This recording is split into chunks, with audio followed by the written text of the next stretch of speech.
Welcome, everyone, to the GoWP Digital Agency Owners Podcast, where we chat with impressive members of our WordPress community and go behind the website to find out the secrets to their professional and life success. I'm Morayo, GoWP's Director of Creative Services, and I'm Joanne Torres, and I just want to say a couple of words about GoWP.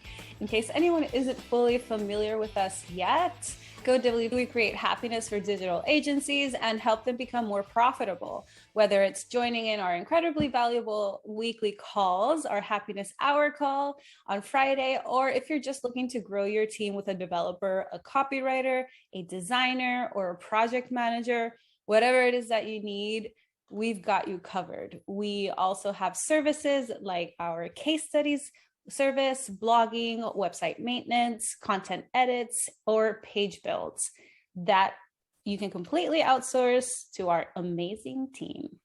They sure can, Joanne. Why don't you tell them how they can find out more about GoWP services?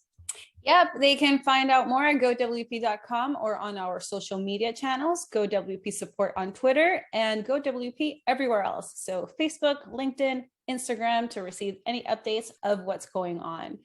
But now we shall welcome our guest. Yes, today our guest is Kronda Adair, a self-described recovering WordPress developer, but she's better known as the founder / CEO of Karvel Digital. She launched the Portland-based agency in 2013, providing WordPress consultations and developer services for clients, and more recently has gained a great reputation as an effective marketing automation specialist. She's a writer, public speaker, podcaster, and all-around content shaping machine. At GoWP, we're true believers in Kronda and her methods and feel very honored that she's sharing her brilliance with us today. Welcome, Kronda. Thank you so much for having me. I know when you announced this at happy hour, I was like, me, I'll do it. I volunteers tribute. Volunteers tribute.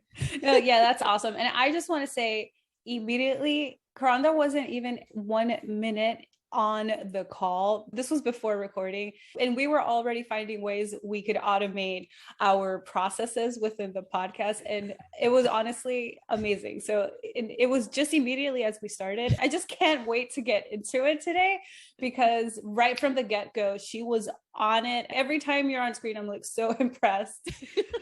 You'll get my 5-cent invoice later. I was just about to say, and she did it for free. Oh. Look, thought too quickly, Morayo. You thought too quickly. Let's start that title, Recovering WordPress Developer. Very intriguing admission. So we have to begin there. You share online, Kronda, that you decided to become a programmer at the age of 34. I believe I saw that on your LinkedIn page. And and I love that because I think, it's such a fallacy for people to believe that our career and our life paths are cemented when we're 17 years old and a freshman in college and picking a major or trying to decide if to go to college or not. So how did life's turns lead you to discover web development and WordPress when you did? Or was it that you were always interested and just finally decided at 34, I'm going to dive in? Definitely not that one. So I think as of last year, I changed to recovered. So I think I'm fully recovered. I think I'm in remission. And so how I got here, I definitely did not have this career on my radar at all. I was one of those people that didn't, when they ask you in high school, like, oh, what do you want to be when you grow up or whatever? I'm like, I have no idea. I kind of knew I didn't want to have a boss. I don't even think I could articulate it because there's nobody really entrepreneurial in my family or that they share. And so I just was not a great employee. So that was my start. And I was working for a little startup, a tiny little startup. And I was working as a project manager and I had a meeting with a freelance developer that we were working with. And he literally sauntered in with a jaunty little cap and his laptop. And we had a meeting about something. I couldn't even tell you what it was. And he left. And I was like, that looks cool. So I went back to my desk and I just started Googling, like, how do I become a developer? I remember I had asked, there was a developer on our team and I had asked like, oh, what's CSS? And he tried to explain it to me. And at the end of the explanation, I was like, I still don't understand that, but whatever. So from that, I went to like, oh yeah, I'm going to do this. And so I started in a community college and I transferred to the Art Institute. And so I have my degree in web design and interactive media. At the time that I went to school, it was very much like you were a designer or you were a developer.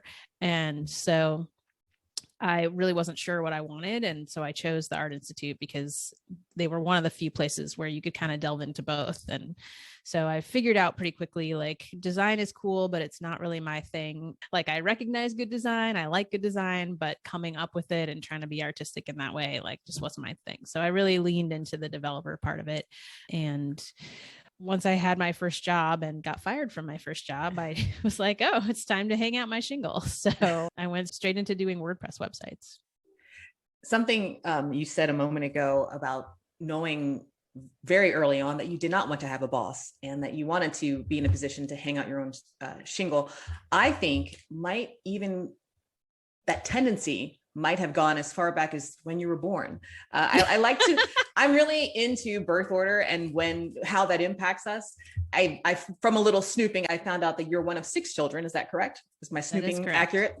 My question is, where are you in the birth order? And, and then we can evaluate maybe if that influenced your leadership style and personality and communication later. So I'm second in the birth order.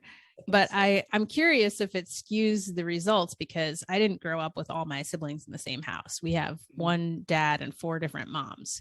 So I grew up with my older sister up until around age 12 or 13. And then it was just me, my mom, and my younger sister, not my youngest. Yeah, she's the youngest. No, she's not the youngest girl, but it was me and my full sister. And we have the same parents and my mom, and we just kind of grew up. So functionally, I guess I was the oldest for all intents and purposes for a lot of my childhood. What's the age gap between you and your sister, your younger sister? So my older sister's 2 years older than me. And then I've got a sister 5 years younger, and then a sister 12 years younger. And you lived with the one that was 12 years younger. That was 12 years younger. Yeah. So I used to do terrible things. Like I wanted to tell her like all the wrong colors. I wanted to tell her that like blue was yellow and green was purple. And I don't know. I used to give her these little like Hitler hairdos when she was a baby. Like I just comb it in front and split. Don't ask me why. I was so terrible. But yeah, it's like 12 years. I was supposed to be the mature one, but that didn't happen. And then when she could talk, we would fight like they were 2 years between us. It's like, stop touching me. What's her first name? Tracy, if you're out there listening, this is a safe space. If you want to come on air and talk this out, Kronda can be here or not. This might need to be addressed because she's laughing maniacally at you right now, Tracy. We're here for you. She's not innocent in this scenario, though. She's the one who, like, if mom would say something like, go draw your bathwater, guess what would happen? Come back with some artwork. Right. She's got that right brain going. We'll save the red table talk for another time. Oh my God, right? It's another episode. But do you think that the eldest in this context, do you think that impacted your leadership role as like founder, CEO, or your communication style? Like, can you connect those dots or? Possibly. I think it's more to do with our mom though, because of the absolute role model that she was. I mean, people loved my mom. She's sadly passed away in 2007. People loved my mom and people were afraid of my mom in equal measure. And, she just really modeled for us how to move through the world in a way that commands respect. And I think that has like so much to do with sort of how I am as a person. Yeah. Awesome. What was your mom's first name? Gina. Way to go, Gina. I know you can hear us in spirit. So great job with your daughter, Kronda. But you should have been watching her around Tracy. She knows her colors. It's fine. She's actually a designer now. Okay. All right. Well, do you want to take this next one, Morayo? Well, no, I was just going to say it's nice that we're laughing now as we shift gears and segue into this next topic. You're welcome to, Joanna, if you want, or I'm fine either way. I'm good with anyway. Yeah. I mean, I can laugh about anything. I try to find the sense of humor in everything. So there's no topic too dark. But it is true that in the WordPress opportunities, there's a lot of opportunities in WordPress to lead issues in terms of diversity and inclusion. And it's not really a conversation that we've been able to explore this in depth to the depths we'd like to. So that is something that we would like to talk about. And it can be tricky because depending on your background and depending on like who you are asking these questions, it may marginalize some voices it seeks to engage. So we would always love to talk about these, especially like me. I'm Dominican. So that is, some people say it's Afro-Latina or Latinx. I just think Dominican. Morayo as a Black woman. And I'm not sure how you self-identify, Kronda. Just plain old African American, born in Eugene, Oregon. There you go. Yes, it's always exciting to speak with a successful CEO who just happens to be an African American woman in the WordPress community. So perhaps we can start from the premise that all professional communities will continue to evolve, just like our society. But in your opinion, how can the WordPress community ensure it evolves better or sooner than later than other professional community? And I want to ask you specifically as Kronda, you're not representing a whole group of people. Yeah, people no, usually, I was never one to take that on. And it's funny because when I started as a developer and I started my career by going to WordPress meetups, and I found, they would have the section where you announce if you need help or you are offering help. And so that was where I got my first client. So I was very much embedded in the WordPress community, I would say, for at least the first 4 or 5 years of my career. And it looks a lot like the rest of the tech community. And something I wish I could remember who used to tweet this all the time, but she'd be like, the easiest way to hire more Black people is to hire Black people. There you go. That's it. And I think we overcomplicate. And it's like, if you want diversity, if you're in your space, then go seek out those people and go start building relationships with those people. Because what do we do when we're trying to hire? We go to our network.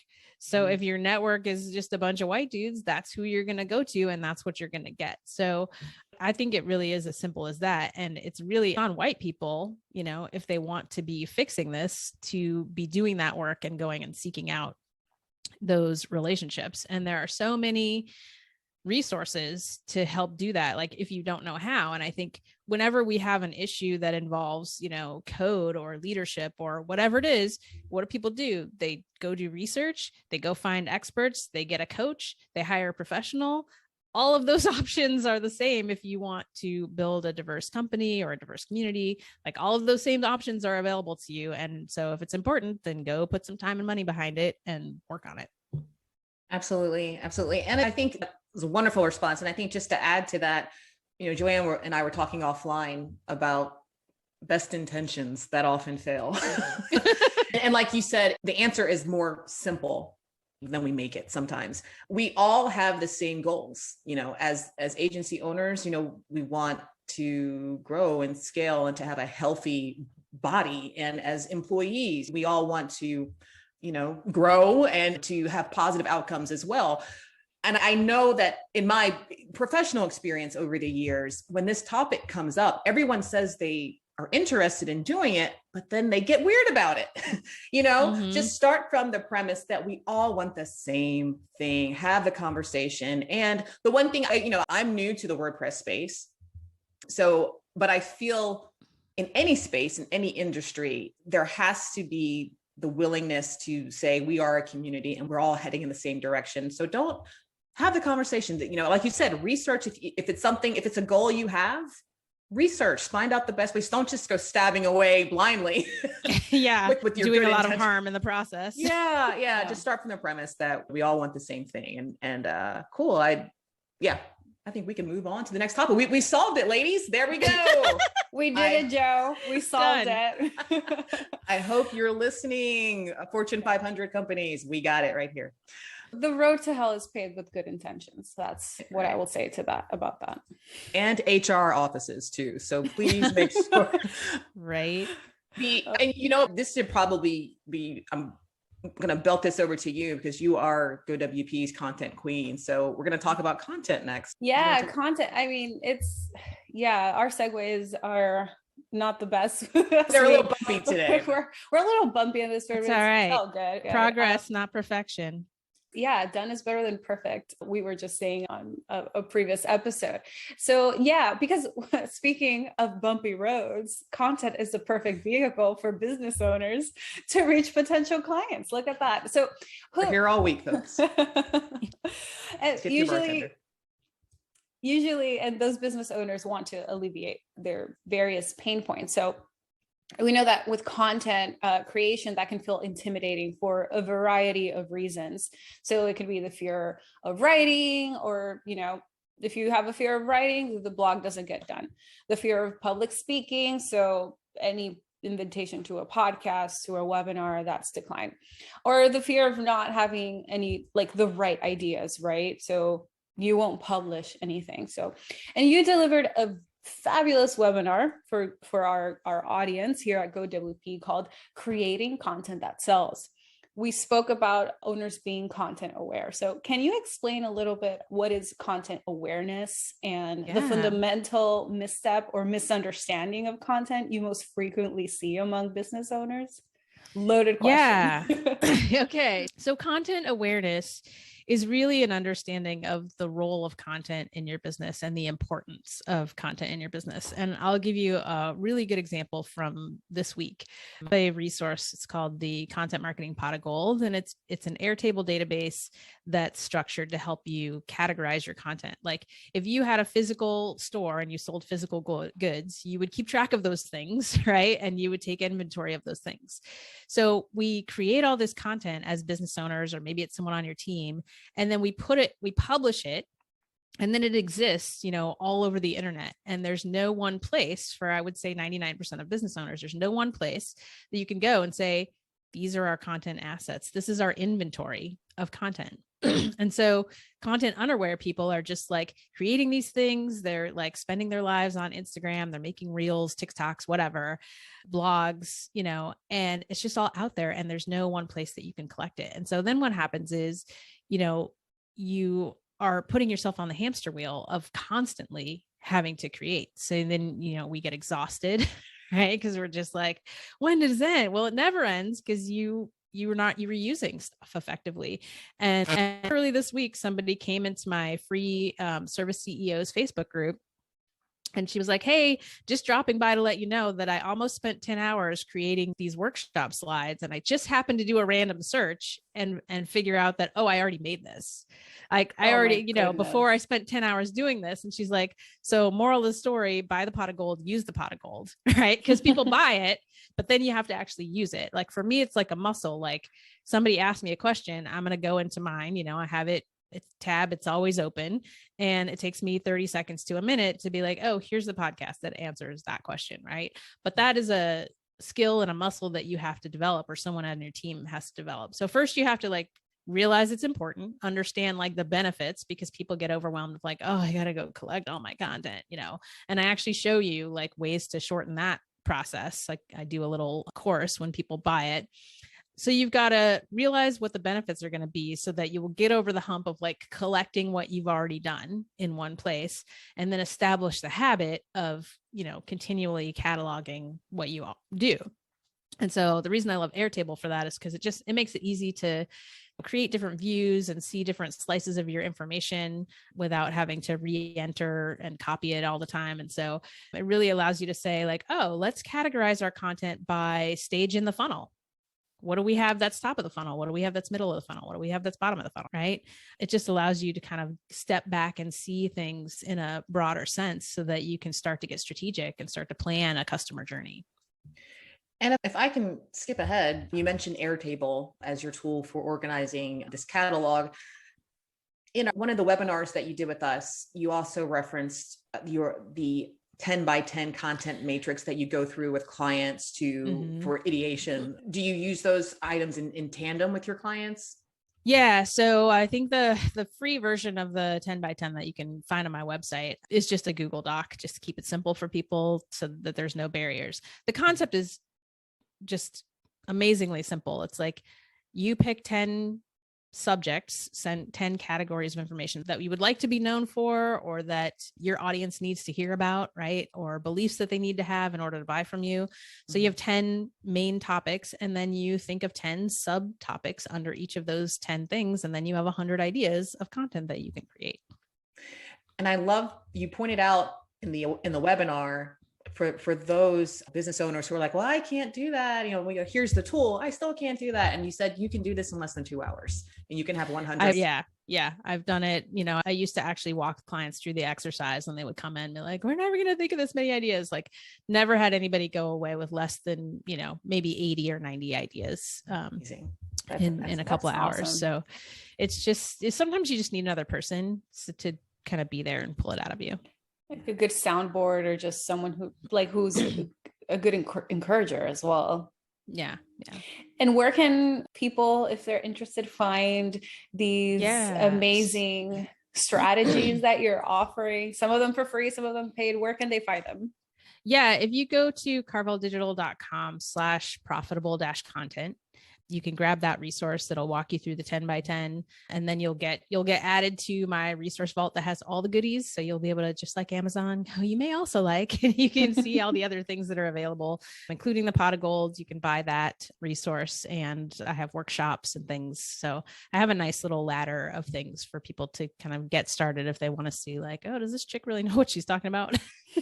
She does. You can just does. Peruse her testimonial. She knows her stuff for sure. I want to take a step back though, Kronda, before individuals or your clients can get here. You stress really narrowing down who your audience truly is and honing the niche that you are. I read somewhere you said that it took you about, when you started your agency, that it took you about 5 years to really know who your audience was. That sounds a bit daunting. Is that maybe to my laywoman's ears, that sounds a bit daunting. Do you think it's possible for a new agency to really know their niche in less than 5 years? And if that's possible, how do they do it? Since you've Absolutely. Been through it? When I started, I didn't really even understand the concept of a niche. So if you're listening to this, you're already ahead. Right? Because you're like, oh, I should figure out. But here's the thing, people try to think their way to a niche, and that's, you can't really do that. And so the sooner you dive in and actually just start serving clients, the sooner you can narrow that down. Because I was just serving clients. I wasn't thinking like, oh, I need to narrow this down. When I did finally understand that concept and the value of doing it, what I did was I looked back at who have I been serving, and who did I like working with the most? What did they have in common? Who got the most benefit out of my services? What did they have in common? Like, you need that history of actually doing the work. And one of my mentors loves to say, you can't steer a parked car. So, you can think your way into, okay, these are some niches I think might work. And now I'm going to go just start serving clients, and don't be too precious about it in the beginning. Like, just, spend a year, deliver some services, and just kind of in the back of your mind, be taking note of like, oh, am I liking this? Do I want to pivot? Like, and so you have to get in the trenches to do it. But if you keep in mind, so I'll give you an example. When I got my first WordPress client, she wanted to give me 40 hours a week of project work. And I was like, that sounds like a job. And I just left that job, and I'm not trying, And so from the moment I took her on, it's like, okay, I have no clients, and it's my first, month in business. So I got to take this client. Always in the back of my head, I'm like, okay, this is a terrible client. How much money do I need to make to get rid of her? So it took me 8 months to replace that income so that I could fire that client. And it's because that was my goal, right? So if your goal is, okay, I need to narrow this down and figure out like who I can serve, then yes, of course you can do it faster. Yeah. So I think for listeners, there's no quick fix. You got to learn by doing and being honest and knowing what you want. So absolutely. And it's exactly what you were just talking about with being content awareness. It's a muscle. Everything is a muscle. If you don't do the work, if you don't put in the work, if you don't have that discipline to keep on going and exercising that muscle, it's never going to become strong. So yeah, entrepreneurship is not for the weak, right? You talked about a lot of barriers being about fear. And it's like, if you're really going to do the entrepreneurship thing, it's really more about who you have to become in order to reach your goals. Like one of my mentors talks about identity, like so much. It's like, become the person that you need to become so that your goals will be inevitable, right? It's like, if you're Michael Phelps, you're going to win some swim races, right? That's because of who he is. It's because of his work ethic. It's because, of what he does. Think about like, okay, I have this goal, I want to have $1 million business or whatever it is. I want to, like get a lot of publicity. I have a business friend who was on Good Morning America. She said a year ago, she's like, I'm going to be on Good Morning America. And guess what? This week she's on Good Morning America. It's like, there you go. So who do you have to become in order to make that goal inevitable? So if mindset and fear is an issue for you, then get a mindset coach and deal with that. I have to say, and I'll say it here live, you may have been a slightly abusive older sister. It's possible. That's possible. But I think, darn, the things you're saying today, I'm like, that's golden. So I want profound. You to she'll torture you as a child, but in the end, it's all okay. She's got great things to say. I think there's a through line here because I'm really quite famous for dragging people and having them like it. One of your testimonials, I've forgotten your client's name, but he said that too. Yeah, I don't know how it happens. I'm just going to tell you the truth because I think it's because it comes from love, right? Yeah. People who just shine you on and it's like emperor's new clothes, like, oh, you look great. Like when you really look jacked up and you're trying to go out and like, you're trying to go out and look cute and like get a date. And nobody's going to tell you that you look jacked up and you got toilet paper stuck to your shoe. Like that's not kind, right? Yeah. Kindness is like, tell people the truth so they can get what it is they say they want. Right. Yeah, well, absolutely. One of my teachers says, don't be nice, be kind. Because being nice is so full of like fakeness and exactly what you were saying, that just like puffing you up for what reason.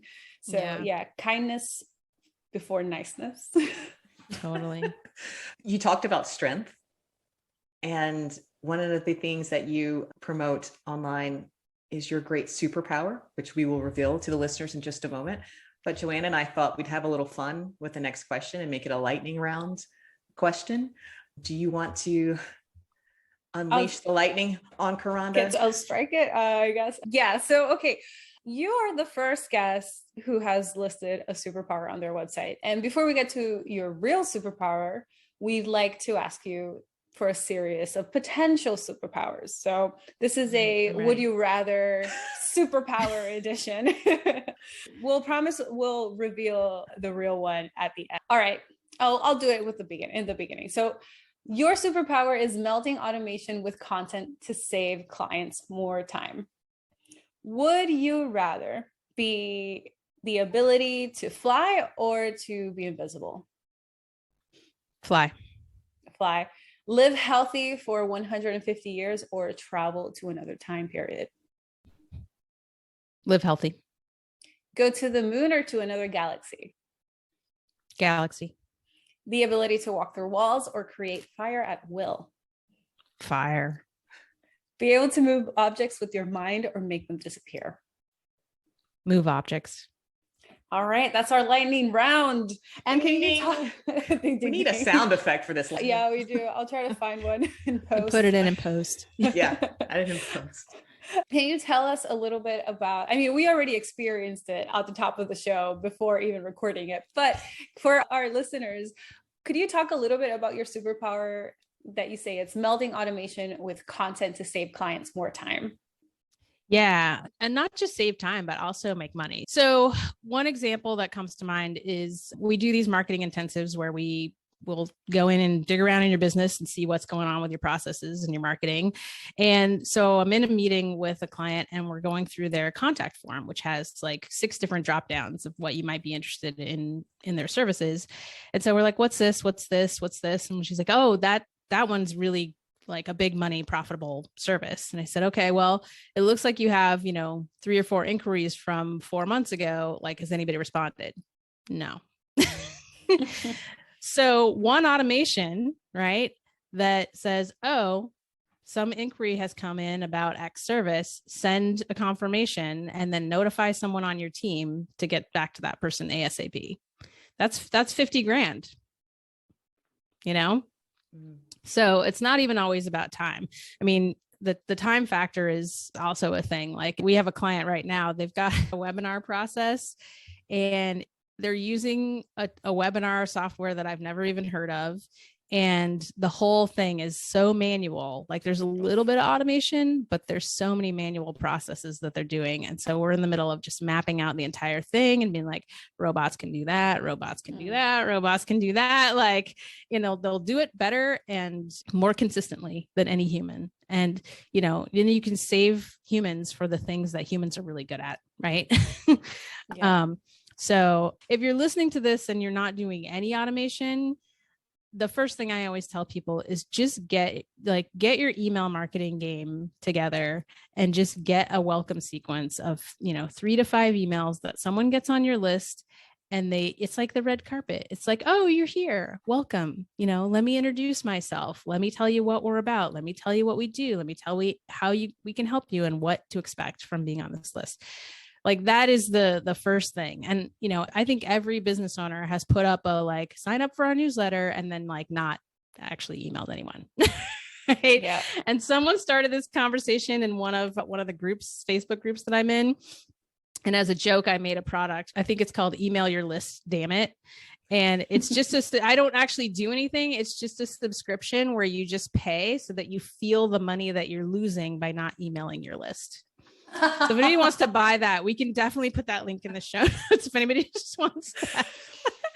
I love that. What's the link to that? I don't have it off the top of my head, but I will definitely give it to you. Because that is 100% a way to drag a business owner to see. Like, right? Hey, you want to know what it feels like, what it truly feels like. This is how much money you're losing. My sister used to do this all the time where she's trying to either quit a habit or do a habit. And so you sign up for a thing where if you don't do what you're supposed to do, they're going to give money to some charity that you hate. Right. Or some cause that you hate. Right. I mean, it's not a new concept, right? No, I think it's so genius. If you want to feel the pain of this consequence that is out of mind right now, you could just pay me some money. Oh, wow. No one's bought yet, but oh man, if somebody ever does, I'm never going to shut up about it.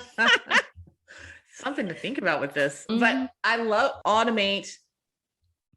Save time by automating, make money. And what you can do next is go on vacation. Because I know that you've known Brad Morrison, who's GoWP CEO. I know you've known him for a while. And I recall hearing, maybe it was in your GoWP case study, you talked about telling Brad that you were going on vacation for the first time in a long time. This is a couple of years old, this case study, but because of automation and working with us, our business, of course, is outsourcing. And it's so important and sometimes underappreciated by business owners and just anybody really about resting the body and disconnecting from work and reconnecting with family, nature, those that you love. Yeah. We're going out of town next month with some friends. We're going to go do some cross country skiing and that first vacation was a revelation because I did not check my email. I didn't take the app off my phone, but I didn't check my email at all. And it was 100% because of you all, because I was offering WordPress maintenance at the time and, just running myself ragged, trying to keep up with requests. And then I was like, wait a minute. And so, I mean, it was amazing. And the automation part of it is just, clients sending requests. It gets piped through straight to the GoWP team. And I know they're taken care of. So that's been something that I still value in my business to this day. That's awesome. And you said a we. Let's talk about your we. Tell us about Jessica. And I don't know if Obi will be accompanying you on your cross-country trip, but tell us about the rest of your clan. So Jess and I have been together. We just had our 16th anniversary. I on the internet, I said it was 17 and she's like, it's only 16. I'm like, math, whatever. So we just celebrated 16 years and we have Obi is our Vizsla, which is, if you don't know that breed, it's a Hungarian dog. So he's a bird hunting dog. And then we have 2 cats, Oz and Xander. So Obi will definitely be going with us. And there's a dog-friendly cross-country ski area. So he will just be living his life, running through deep snow and getting tired. And is he a puppy? Sleeping? Oh. No, he's 3.5 now. 3.5. So we're moving towards the sweet spot of dog ownership. Keep telling him when he's 5, he'll be perfect. It's our first time raising a puppy or even like having a dog. And so it was a wild ride there for the teenage months. And now he's a pretty chill dude at home. It's a beautiful breed. Michael Short, who's what is his title? He's our director of sales. I'm not sure what his actual sales manager or something. He has the same breed. I think he has 3 dogs in total, but that's one that he has. Beautiful dog. Yeah, they're great dogs. And yeah, so he rules our lives basically. Like we revolve everything around him. And you're in Portland. I've lived on the West Coast, but I never made my way up to the Pacific Northwest, but it's just such a gorgeous it's area. Beautiful. Yeah. What do you all love most about it's the diversity of like, if you're an outdoors person, it's a great place to be because, from where we are, we can go an hour and a half and do mountains. We can go 2 hours to the ocean. We can go, a few hours to the desert. Like we can really have like all of these different things. So it's really great. I had never been to, Crater Lake, and before I met Jess, she was like, what do you mean you grew up here and you've never been to Crater Lake? But my people didn't camp and we didn't, we did outdoorsy things, but we didn't camp. So we went to Crater Lake for the first time, probably a year after we met, and like rode our bikes around the whole thing. Took us 9 hours because we stopped at every single viewpoint. We talked to a woman who rode around the whole thing in 3 hours and never stopped. I'm like, what is the point of that exactly? Right. Yeah, that sounds like more of a task rather than a vacation. Exactly. Yeah. It's like, no, I'm gonna get all these views. Yeah. No shame if like that or judgment if that's what you prefer, but that's how you roll. But yeah, if that's how you roll, that's how you roll. But to me personally, in my opinion, it sounds more like a task than a vacation. Yeah. And in terms of the future, so what are you looking forward to accomplishing this year for Karvel Digital? Oh, so right now we are hiring a new marketing assistant to replace an amazing team member who is moving on to higher callings. So we're doing that and we're really just focused on streamlining. We're solidly at the point where as a business owner, I am very susceptible to whatever shiny object idea. This is the phase I'm in right now where commonly business owners say, oh yeah, we have this service or we have this, product or whatever, but what if we did this, right? That's where we are. And I'm super committed to not doing that and just going super deep into the things that we're offering right now. So we have our 12-week content bootcamp for business owners. And that's for folks that's like, if you really haven't gotten momentum in your marketing, you haven't figured out that content thing and how to make it work for you, bootcamp will help you do that. And I see such a clear difference in the before and after of my clients, like looking at what they're putting out into the world. So we're doing that and we're just figuring out like, how do we make that better? How do we structure it? How many people should we have in at one time? All that kind of stuff. And then on the agency side, we have insourced and that's our done for you. And it was really created out of, I quit everything and just focused on coaching for a while. And then when it started to work, my clients were like, oh, our tech sucks. And now we care because our marketing is working. And I was like, oh, well, I could fix that for you. So I created insourced as sort of the encompassing, like, okay, you've got content and you've got a sales process that is manually working for you. Like you show up and you do these things and it works. Now let's dig in and create a system around that. So you can go focus on other parts of your business, which are also important. Like you got to serve your clients, you got to manage your finances. You might want to give those things some attention and not be stuck, spending 80% of your energy on marketing all the time. So let's build you a system to, relieve that pressure. Maybe you can put a team member in place of really like doing the bulk of that heavy lifting. So recreate those. And so I'm just constantly refining, our onboarding processes and what we're delivering and how we're working with clients. And just recently created a consulting model for folks who are like, okay, we've been through and we've got our systems together and we have a technical team who can implement, but we still need that strategy. We still need to, know what's the next step to keep improving. So those are kind of the 3 things that we're focused on. I'm really looking at doubling revenue from last year and getting over that $500,000 mark for the year and doing it like in an easeful manner, like with not a ton of clients. Sounds like nothing but good things. Yeah, I'm super excited. Yeah. Well, and please come back on the podcast and, tell us, where you are with this. I think everything that you're doing, it just sounds great and inspirational. We should regroup like in 6 months or in a couple of quarters. I don't know. Just to see, we could do a fall report. Yeah, just to see where did you fall susceptible of that shiny new thing, or if you didn't, to see if you stayed. I'm staying fast. I'm putting my money on Kronda. She's not gonna, she's ignoring the shiny thing. Either way, it's an adventure. And because we are GoWP and we put such a high priority on creating happiness, can you take us out with sharing how you create happiness for yourself? We have an idea, but I'll let you have the official statement. I mean, it changes. I'm really big on doing whatever is bringing me joy at that particular time. So like one of the things that I'm really proud about is that for the past 2 years, we've been able to take 2 weeks off completely at the end of December, something I always wanted to do and was too broke to do. And so was really happy to achieve that milestone. And I played a lot of Galaga on my iPad. If you're a gamer, like the old school arcade Galaga, like they have a mobile version. And I looked at maybe a month into playing it, I looked at the reviews. The reviews are terrible. The reviews complain about it takes so long to get the upgrades and this and that. And I started to enjoy that it was kind of hard. And I finished every level before my break was over. And I was like, I did that. I made a TikTok about Galaga. Oh, wow. So yeah, but like that and reading books and getting massages.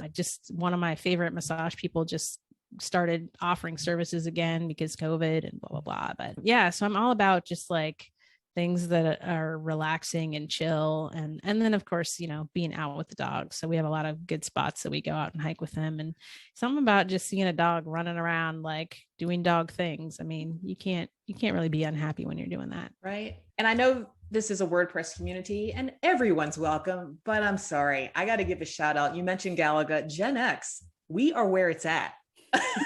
Gen X with the Galaga. Sorry, Joanne. I'm sorry. I had a Nintendo Sidekick. I don't know if you guys know, it was that little Nintendo that looked like a sidekick phone. And the only game I would play was Galaga. I love Galaga so much. The arcade version. So it was hard. I killed at Tetris though. You're taking me back, Kronda. You're taking me back. I feel like I play Tetris every time I'm packing my grocery bag. It's just yeah. I feel like that strategy mindset really comes in handy. I mean, Tetris really helped when you're packing for trips. When you're I'm the one that packs the car. See, all skills gained from childhood and game playing. And I have to just say that the rush of trying to change the shape before it gets to the bottom. Anxiety. Yep, but a good kind. You get the good time kind. Absolutely. It's more of a kind of adrenaline kind of thing. Totally. Close to adrenaline. Wild times over here. Adrenaline from Tetris. I love it. We're wild in here. Okay, sorry. Go ahead, Morayo. No. I was just celebrating this conversation. It's been great, and thank you so much, Kronda, for coming and talking with us today and sharing all of your brilliance and your excellence. It's just been, I've been taking notes on, not just the conversation and what to bring up next, but just because it's that's really good. That's a good point that she makes. So if you've been listening and you have just fallen in love with, Kronda's outlook, like we have, you can read more about her work, and you can read more about Karvel Digital at carveldigital.com. That's KARVEL digital.com. Thank you so much for having me. Absolutely. Yeah, it was a total joy. I'm so glad you were able to join us. Don't forget to like and subscribe. And you can get this podcast and this episode at the GoWP Digital Agency Owners Podcast, wherever you get your podcasts. Again, Kronda, thank you so much for joining us. And just a quick reminder for everyone who's listening so far, at GoWP, we want to help you become more profitable, whether it's by listening to our podcast or joining in our weekly happiness hours, viewing informative webinars hosted by our friends in the WordPress community, such as Kronda, and of course, by growing your team with our skilled developers, copywriters, designers, or project managers. Go to GoWP.com to read more about our services and to schedule a call. Thank you so much.